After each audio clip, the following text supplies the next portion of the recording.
Vote শুরু হতে এখনো ঘড়ির কাঁটায় বাকি 1.5 থেকে 2 ঘন্টা, কিন্তু পথে বেরিয়ে পড়েছেন তমলুকের বিজেপি প্রার্থী অভিজিৎ গঙ্গোপাধ্যায়।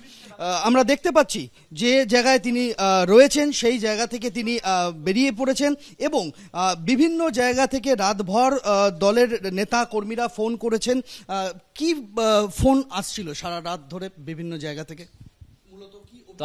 মূলত অভিযোগ হচ্ছে পুলিশ সন্ত্রাস চালাচ্ছে, বিশেষ করে নন্দীগ্রামে যারা খুনি ওই ভদ্রমহিলার, তারা পুলিশের সঙ্গে থেকে থেকে আমাদের কর্মী নেতা এদেরকে চিনিয়ে দিচ্ছিলেন।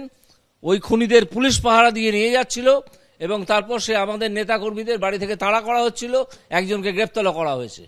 উদ্দেশ্যটা কি? উদ্দেশ্যটা সারাদিনে মোট 6 জনকে গ্রেপ্তার করা হয়েছে আমাদের নেতা কর্মী নেতা মিলিয়ে। উদ্দেশ্য একটাই, যে যেন তেন প্রকারণ নন্দীগ্রামে দেখাতে হবে ওরা ভোট বেশি পেয়েছে আমাদের চেয়ে। সেই বিষয়টা মোকাবিলা করতেই কি আজকে একদম সকালবেলা নেমে এখন যাচ্ছে হলদিয়া তো একটা খবর এসছে যে সেখানে এজেন্টদের বসার ব্যাপারে একটা প্রবলেম শুরু হতে পারে, সেই জন্য আমি এখন যাচ্ছি।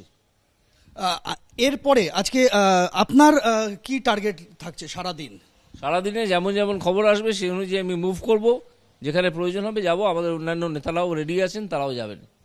এটা কি একটা বাড়তি প্রেস্টিজ ফাইটের জায়গায় চলে গেছে গোটা বিষয়? হ্যাঁ, মমতা ব্যানার্জি এটাকে একটা বাড়তি প্রেস্টিজ ফাইট হিসেবে নিয়েছেন এবং সেই জন্যই পুলিশি সন্ত্রাস চালাচ্ছেন। আজ ষষ্ঠ দফা নির্বাচন আর ভোটের আগের দিন মহিষাদলে খুন হয়ে গেলেন তৃণমূল নেতা। খুন বেতকুণ্ডু গ্রাম পঞ্চায়েতের প্রাক্তন সদস্য শেখ মুইবুল।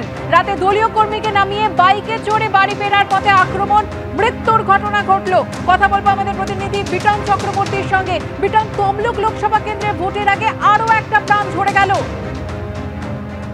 একদম এবং তোমাকে জানিয়ে রাখি সুকর্ণা, এই তমলুক লোকসভার যে মহিষাদল বিধানসভা রয়েছে সেই মহিষাদল বিধানসভার গেঁওখালী এলাকার বেতকুণ্ডু গ্রাম পঞ্চায়েতের প্রাক্তন তৃণমূল সদস্য স্থানীয় তৃণমূল নেতা শেখ মুইবুলের কিন্তু মৃত্যুর মতন ঘটনা ঘটেছে এবং তৃণমূল কংগ্রেসের পক্ষ থেকে যেটা অভিযোগ করে বলা হয়েছে যে এই শেখ মুইবুল রাত্রি 11টা নাগাদ এক দলীয় নেতাকে তিনি তার বাড়িতে ছেড়ে যখন ফিরছিলেন সেই সময়ই বিজেপি আশ্রিত দুষ্কৃতীরা তার উপরে হামলা চালায় এবং রীতিমতো তাকে ধারালো অস্ত্র দিয়ে এলোপাথারি তাকে মারধর করা হয়, এমনকি জখম করে তাকে কিন্তু পাশের একটি পুকুরে সেখানে ফেলে রাখা হয়। পরবর্তীকালে স্থানীয় তৃণমূল নেতা কর্মীরা তারা যখন খুঁজে পায় সেখান থেকে নিয়ে তাকে যখন মহিষাদলের ব্লক প্রাথমিক স্বাস্থ্য কেন্দ্রে নিয়ে যাওয়া হয়, সেখান থেকে তমলুকের যে তাম্রলিপ্ত মেডিকেল কলেজ হাসপাতালে নিয়ে যাওয়া হয়, সেখানে কিন্তু তাকে মৃত বলে ঘোষণা করা হয়।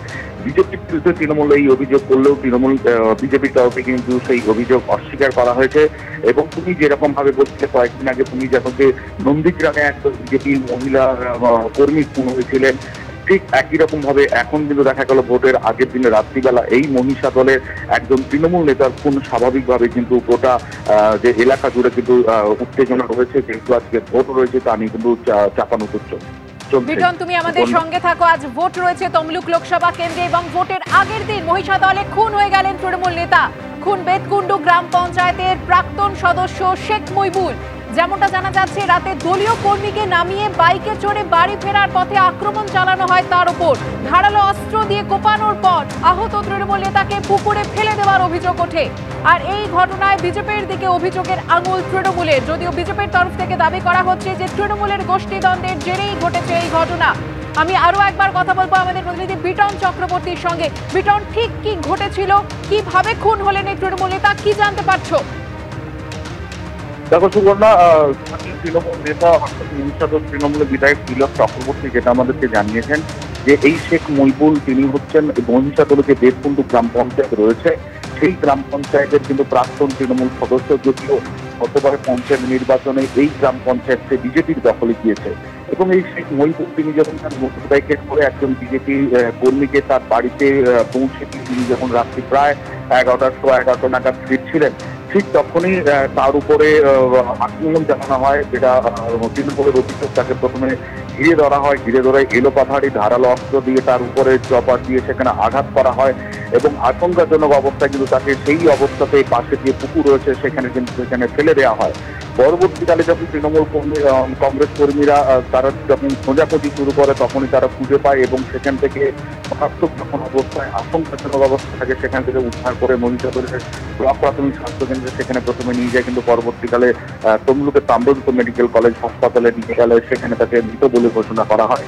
বিজেপির দিকে তৃণমূল কংগ্রেসের অভিযোগ করা হলেও বিজেপির পক্ষ থেকে কিন্তু সেই অভিযোগ অস্বীকার করা হয়েছে। সুকর্ণা, বিটন, তুমি আমাদের সঙ্গে থাকো। ভোটের আগে বারবার উত্তপ্ত হয়েছে তমলুক লোকসভা কেন্দ্রের বিভিন্ন এলাকা। নন্দীগ্রামে বিজেপি নেতার মাকে খুন করার ঘটনা ঘটে, বিজেপি কর্মী এখনো হাসপাতালে চিকিৎসাধীন। তারই মধ্যে তৃণমূল নেতার মৃত্যু হয়ে গেল ভোটের আগের দিন।